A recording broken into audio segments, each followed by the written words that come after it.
It's better than late than never. Bay palusot pa na. Kamusta mga kasikar? It's been a long time po na nakapag-upload tayo rito sa YouTube channel natin. Medyo na-focus lamang tayo sa ibang gawain na yun naman ay para sa ating future. Baka sabihin nyo, nag-addict na ako eh.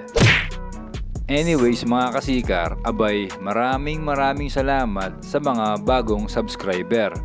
Abay kahit wala tayong upload ay nararagdagan kayo. Abay shout out po sa inyong lahat. So tama na ang intro.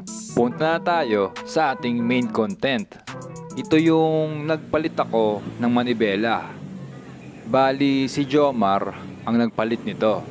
Siya yung mekaniko rito sa B&M. Ito't stem na ang kanyang niluluwagan. Nagyoyosi pa yung mga yan. Yosi kadiri.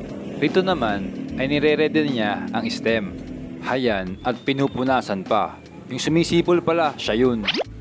Ito na yung itsura ng ating handlebar weapon animal. High rise o full rise? Rito pala sa B&M Bike Shop ay kompleto regados. May mga frame pa nga sila. Yes! Abay, kinakabit na pala ni Jomar ang ating Sagmit Kanto Bar. Hindi man lang nanguwit aba. Ano ito sa inuman? Actually, itong gawain ito ay kayang-kaya sa ating tahanan. Ako'y nag-alangan lawang talaga kasi kulang-kulang ako ng gamit. At syempre, marunong tayo sa marunong paggawa. Teka. Bakit nga pala ganito ang manibelang pinalit ko?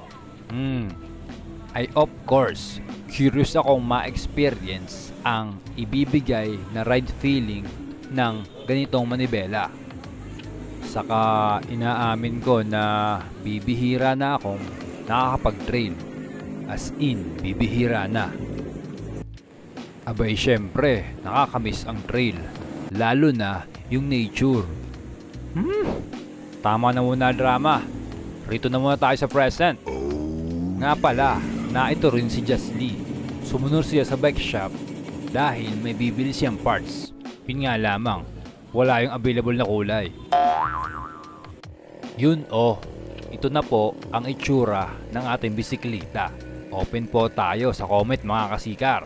Bali, sa next vlog po yung ating review.